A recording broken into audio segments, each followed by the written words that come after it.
ये उस समय की बात है जब मथुरा नगरी धन, वैभव और शक्ति से भरी हुई थी।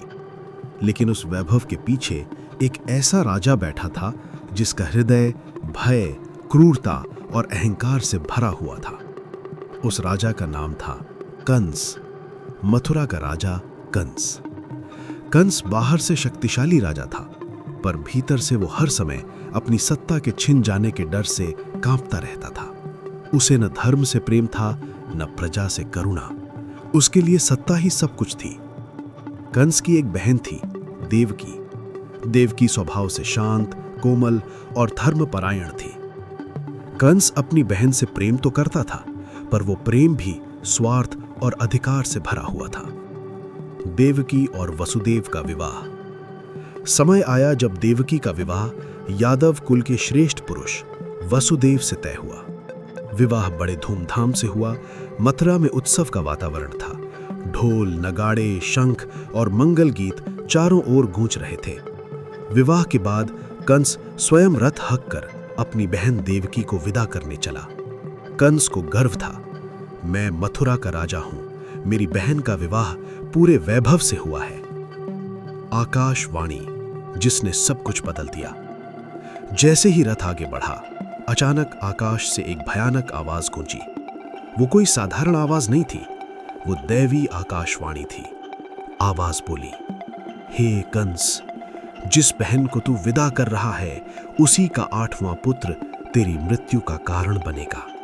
उस क्षण रथ रुक गया, संगीत थम गया, उत्सव सन्नाटे में बदल गया। कंस का चेहरा पीला पड़ गया। कंस का भय। राजा कंस, जो हजारों सैनिकों से नहीं डरता था, जो बड़े बड़े असुरों का मित्र था, वो एक अजन्मे शिशु के नाम से कांप उठा। उसके भीतर केवल एक ही विचार गूंज रहा था कि मुझे मारने वाला जन्म लेने वाला है। भय ने कंस की बुद्धि को नष्ट कर दिया। कंस का पापपूर्ण निर्णय। भय में अंधा होकर कंस ने तुरंत तलवार खींच ली। उसने सोचा, अगर यही मेरी मृत्यु का कारण है तो मैं अभी इसे समाप्त कर देता हूं। कंस ने अपनी ही बहन देवकी को मारने का निश्चय कर लिया। देवकी कांप उठी। वसुदेव ने तुरंत कंस को रोका। वसुदेव का वचन। वसुदेव ने हाथ जोड़कर कहा, हे कंस, तुम्हें देवकी से नहीं, उसके 8वें पुत्र से भय है। तुम्हें वचन देता हूं, देवकी से जो भी संतान जन्म लेगी, मैं उसे स्वयं तुम्हारे सामने प्रस्तुत कर दूंगा। यह सुनकर कंस रुका। उसने सोचा, ठीक है, मैं हर बच्चे को जन्म लेते ही मार दूंगा। कारागार में देवकी। कंस ने देवकी और वसुदेव को मथुरा के अंधे कारागार में बंद कर दिया। वो कारागार अंधकार से भरा, नमी और सन्नाटे से घिरा, जहां आशा की कोई किरण नहीं थी। देवकी वहां बैठकर दिन रात केवल एक ही प्रार्थना करती थी, हे नारायण, जो भी होना है धर्म के अनुसार हो।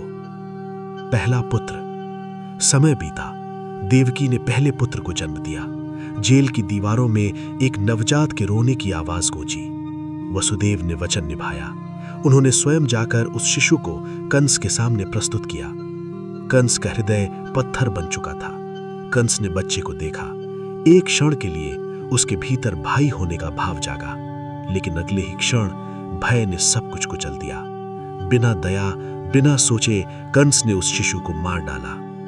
देवकी की चीख कारागार की दीवारों से टकरा गई। यहीं से अधर्म की शुरुआत हुई। ये केवल एक हत्या नहीं थी, ये अधर्म के मार्ग पर पहला कदम था। कंस ने सोचा, मैं भाग्य को हरा सकता हूं, लेकिन वो नहीं जानता था कि जिससे वो बचने की कोशिश कर रहा है, वही धीरे धीरे उसके विनाश की कथा लिख रहा है।